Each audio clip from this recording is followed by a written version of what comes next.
Hey guys, just a reminder, this is not official medical advice. For such, please seek an appointment with a licensed medical provider. Welcome back, everybody, to another episode of Dive Into Diet. I'm with the star of the show, nutrition coach Lucas Schmidt, over in Johnson City today. Lucas, what's up, man? Having a nice day out here in further East Tennessee than you. Yes. We're both in East Tennessee. You're a little further up. How's the weather? The weather's gorgeous where I'm at. Yeah, sunny, bright and sunny here. Can't complain, I didn't say man. gorgeous because I like gray days, but that's, most people would say it's a gorgeous day. Do you really? Do you like gray days? Yeah, I like it when it's way overcast and very gray. Not necessarily So you raining, but like London. yeah. A little Europe. I like a little London weather. European. I mean, I look like a European, so maybe that's my genetics are craving the ancestral homeland. I'm part Scottish, so I think I actually have a little Scottish in me as well. But man, we've got a pretty cool topic today. Before we hit record, I was trying to wrap my head around this topic, and I think it's going to help a lot of people here, Lucas. We're talking about fatigue management. We're talking about exercise, kind of bridge the gap there for me. What are we talking about? This is managing your fatigue or planning appropriately to be as efficient as you can in workouts. This is not general fatigue management, so this isn't like life's just my life. I'm tired at 3:00, that kind of things. This is more specific to exercise. So, and I'm going to gear it mostly towards strength training because cardio fatigue management, it's kind of the point of cardio is I'm just going to go until I can't go anymore, or I'm achieving a certain level of exertion and tiredness. That's the point of the training. There's not like managing that fatigue. I'm sure there are dietary things and lifestyle things you can do, but the point of cardio is to just, I'm out of breath. My heart rate's up. I am getting tired. Yeah, that's Success. it. Done. I'm oversimplifying it, but for these purposes, that's pretty much it. Strength training, however, you don't have to have this knowledge, but it's certainly helpful, especially if you try to progress to more advanced training protocols or more intense ones. If you're going to start lifting heavier or you're going to start training for a specific reason, planning your workouts around your fatigue and sort of preempting it is a good idea. So this will be probably a 2-part episode. So today I'm just going to lay out some terms that are used in reference to fatigue and what they mean and why would you want to know them. So I'm going to talk about sort of 3 types of fatigue. You have systemic fatigue, axial fatigue, and local fatigue. I'm going to start with local because it's the most basic, in my opinion. Local would refer to the muscle itself that you're working.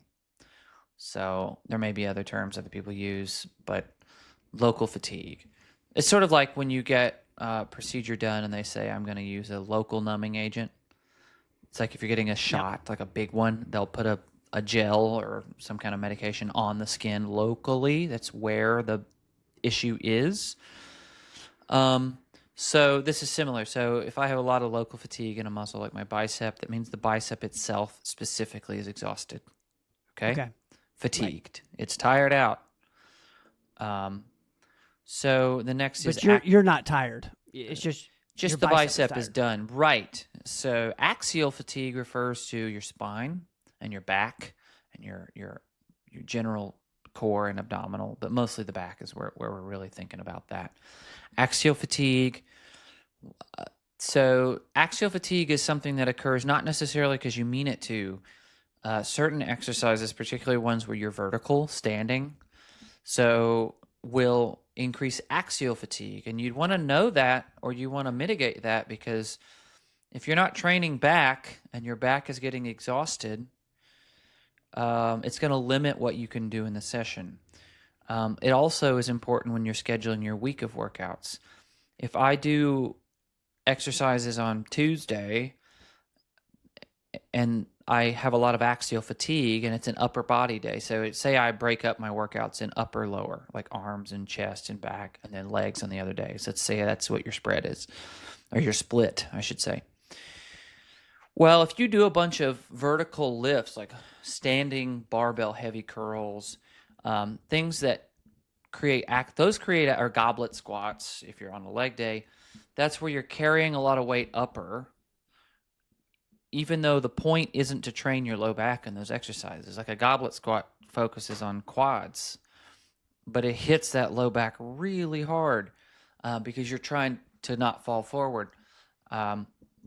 So if you do those kind of exercises, heavy lifts, and then the next day you train something that does hit low back, your low back hasn't really been able to recover. It actually received a lot of axial fatigue on the day before. And vice versa. If I do a deadlift day, which does hit the low back, there's a lot of axial fatigue. And then I start barbell curling, heavy barbell the next day, there's a lot of axial fatigue. I may not be able to be as effective because they're back to back. So it's just helpful to know what causes axial fatigue and how to mitigate it, and when to use axial fatigue. Can I ask you about axial fatigue? I hadn't heard that term before. I used to teach tennis, and I would be standing teaching tennis like for 4-6 hours at a time, and I would feel like I would my back would hurt a little bit, my feet would hurt. Is that axial fatigue just from standing and just like standing? It could be. I mean, if your back's starting to hurt, that means the back is receiving stress from some location. So that could be maybe you weren't paying attention, you were leaning forward a little bit. Because tennis, you lean forward, don't you?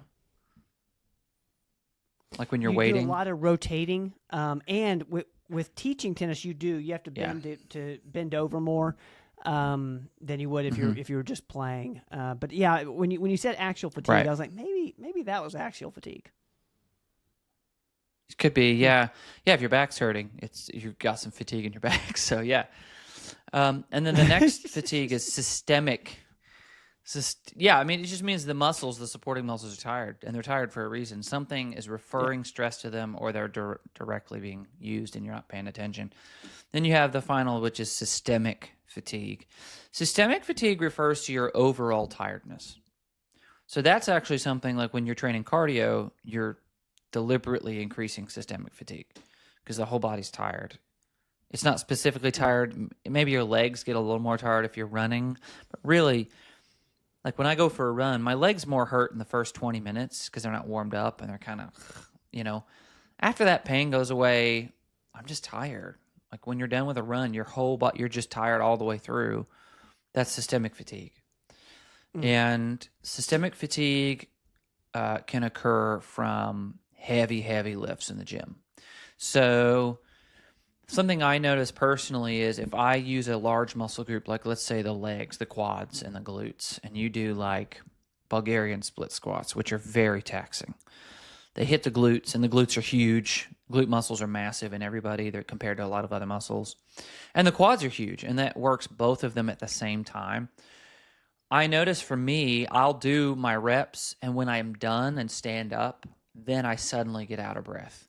I'm like a little winded while I'm doing it, but when I finish the set and put the weights down and sort of, it catches up to me. My heart just dum dum dum because I just exerted two massive muscles that need a lot of oxygen replenishment, which puts you out of breath. So large lifts and very strenuous lifts like high bar squats, hack squats, Bulgarian split squats, big old heavy deadlifts.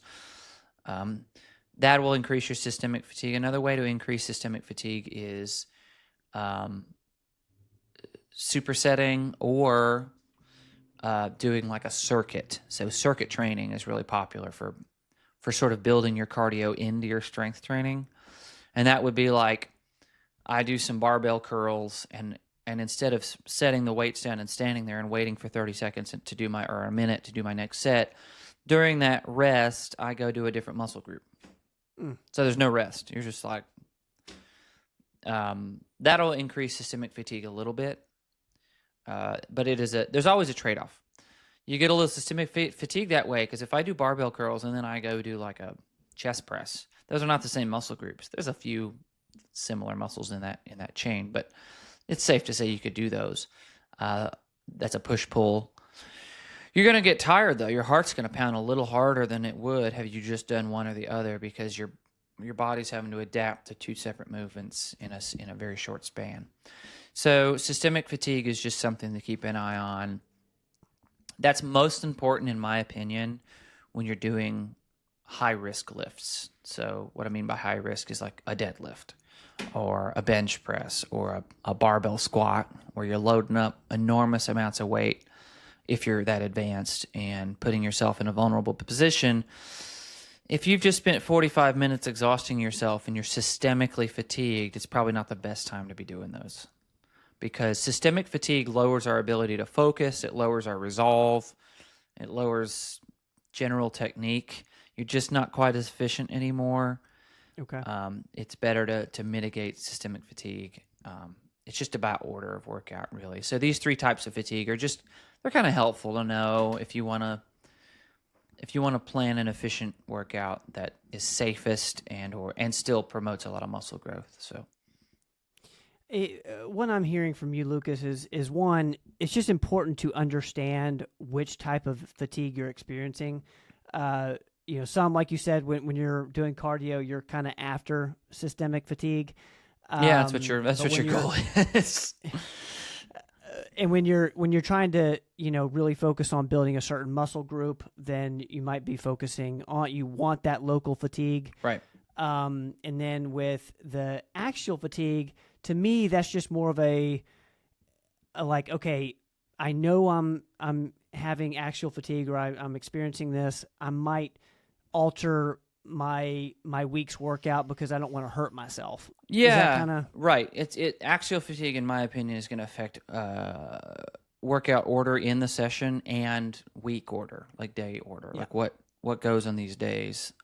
There's other purposes to it. And here's the thing. You don't have to know these terms to work out. Most people work out and don't know a lick about it. But if you know them, and you don't even have to know the specific term. It's just helpful to categorize things. It just helps you, I think, when you want to try refining your workouts. This is after if you're a beginner, you could use them, but beginners, you can do anything and you'll gain some muscle if you've never done it before, which is kind of cool. Yeah. Noob gains, they call it. A newbie gains. It's like, all I did was curl 2 sets 1 time a week and my biceps are growing. I'm not promising that to you if you're a beginner. I'm just saying that does happen to people. Doing anything versus nothing, you'll see a change. Once you go through that phase, though, and you want to I want to increase and accelerate things, what's the most efficient way I can do this? It's helpful to know how to mitigate your exhaustion so you can work out longer or better or more efficiently. So now, because we're in integrative medicine, and a term that we hear a lot is chronic fatigue. I just want to make sure systemic fatigue and chronic fatigue are very different. Yeah, in terms of exercise, they are. I guess you could call chronic fatigue systemic fatigue. But outside the confines of exercise, if you're just systemically fatigued all the time, you probably got something going on. Yes. You're either overstressed or you have a hormone problem, something like that. Yeah. All right, so is that going to do it for the part 1 episode? Can you give us a little bit of a teaser for what's going to happen next week? What are we going to learn next week? We're going to learn, hopefully, if I do well, how to apply these to a workout schedule. Okay. So, okay. Yeah. All right, guys, stay tuned. We hope to see you guys back here next week. Lucas will do a part 2 episode on this topic. Lucas, man, I appreciate your time today. Hey, thank you. All right, guys, we'll see you next time. Don't go away.